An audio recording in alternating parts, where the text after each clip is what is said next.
fans, and welcome to Fashionista Season 2.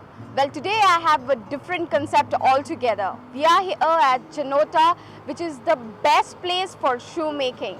We're going to meet Edwin and find out how he designs those years old pixies and elves, if you know, those kind of shoes. Let's go and ask him the formula to design such kind of shoes or any beautiful shoes that he designs. So I'm not going to speak too much to you all. Let's go and find out from Edwin.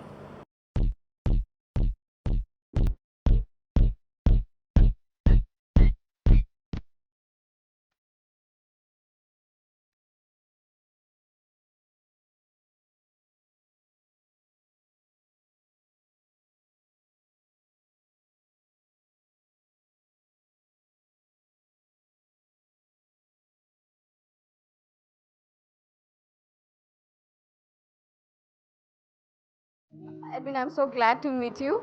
You're one of the best shoemaker in Goa. And would you tell me, how did Janota start? And nice to meet you too. Janota did not start at any point. It has evolved.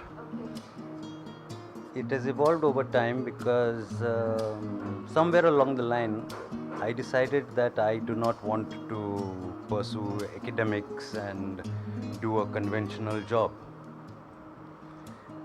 I was always as a child very creative and like little off key. And so I decided to do something creative, to do some work with my hands. So I left mainstream college and I studied garment production. I worked many years making garments. I started with men's, then went to children's, ladies. I've done industrial, police. And when I stopped making garments, I was doing only evening wear and gowns. Now, while I was doing the garments, I have a little bit of a craze for shoes. And at that time, there were no choice of shoes available for men. So I decided to try out and make a pair of shoes for myself, without knowing anything about the techniques and the method of making shoes.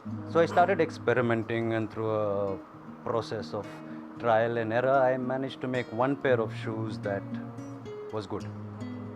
And we know, Edwin, that you were a little dissatisfied with the designs that you were getting here in Goa, so you started your own. Yes, initially that is why I started, because now at least for men you have a little bit more choice of footwear. At that time there were like 2 styles in shoes, a couple of sandals, and that was it, no? Anyway, so my first pair of shoes worked well and I wore it around very proudly. And one day I bumped into Francisco Martin, the guy who's been doing the carnival floats and the Republic Day parades, and at that time he was preparing a troupe for that he was taking to the Asiads. So he asked me whether I would make shoes for his troupe, and I said yeah, though I didn't know how shoes were made. Then I ran to Mapsa to an old shoemaker friend of mine, Mr. Goyes. And Goyes told me, "Tu Biana ka," he says, "I will help you." And he got a few guys together, so we had 3 men and myself. We executed that order, and in the process I started learning how shoes were made. Now from there shoemaking became like a hobby. I would just make for myself, for friends. And it was a few years later that actually when Wendell Rodrigues came to Goa,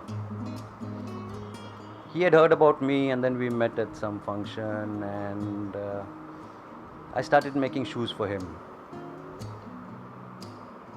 He organized an exhibition of my work.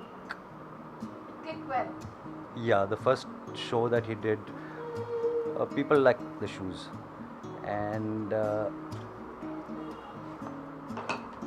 also we got a lot of publicity because that was covered in the national media and so on. From there it took a couple of years before I was able to stop doing garments completely and do shoes full time.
training in shoemaking later on?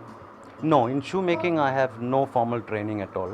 Till now? No, You till don't now, have any formal no. training. And I am still in the process of Any learning. designs of beautiful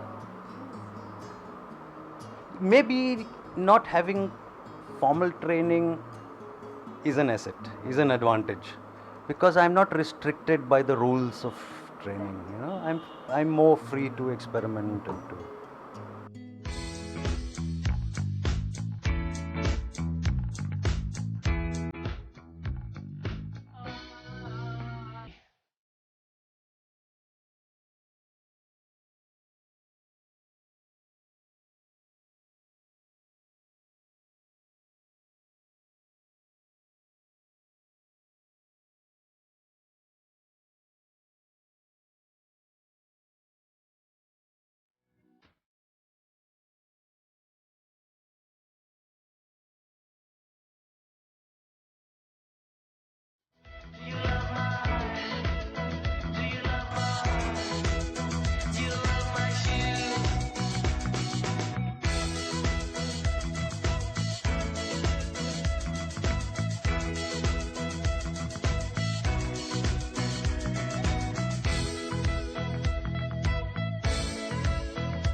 What is this concept of having elves and pixies and all such cartoons in your designs? I enjoy the world of fantasy, of fairy tales. Do you watch a lot of cartoon? Not so much now. I mean, I prefer reading books. Okay. I prefer reading books.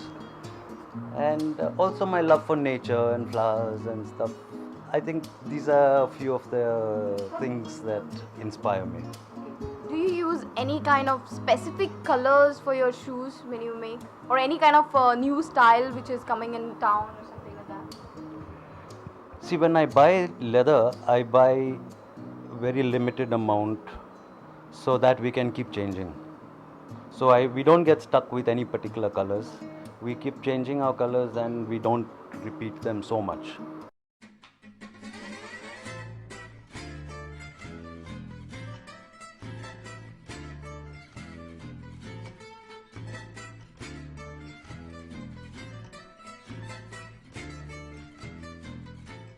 So, what was your difficult part in the whole process? I'm fortunate that I'm able to live off a hobby, to live off something that I enjoy, that I love. And so even the hurdles one faces is not looked at as a problem. Now, when we take this beyond the creativity into the realm of business, then I face problems because I'm basically not a businessman. I'm not cut out for business. I'm an artist. I create. And so from the business point of view, we are always facing problems, hurdles. One of the major issues that we have in Goa is the lack of craftsmen. I have 4 men working with me. The youngest is 65, oldest is 86. And unfortunately, there is nobody younger than that who's making shoes and who knows to make shoes in Goa. So do you give them your own design, so they come up with their own designs or something? No, the designs are all mine. Okay. So I think of the idea, maybe I sketch it on a paper, then I use the last, make the patterns, often make a prototype, even if it is of paper or some other material, so that the guys can understand what we want. And then it goes to them and then they do the technical part of it. And So Edwin, what kind of clientele you have? initially, when I got into this line, I was not sure whether I'd be able to sell such wacky stuff. But fortunately, there are a lot of people who celebrate wackiness. And the type of clients I have, see, here being a tourist state, we have a lot of tourists, a lot of foreigners. So In the past few years, actually, it was a little more that most of our business was with foreigners. Most of the clients were with foreigners. But fortunately, that has changed, and now 90% of my clients are Indian. Not only from Goa, but we have a large number of clients in Bombay, Bangalore, Delhi, Calcutta, and from other cities. And mostly the clients are creative people who appreciate their creativity and their uniqueness, that they are special, they don't have to, No, follow anybody's style. yeah, that they can be themselves. And those are basically the type of clients who I have. Okay. So, Edwin, at last, what's your message to the people?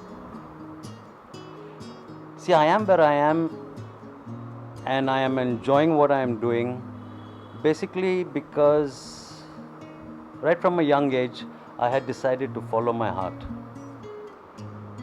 If I had not done that, I would probably be some other professional like the rest of my family, maybe a doctor, a lawyer, engineer, something.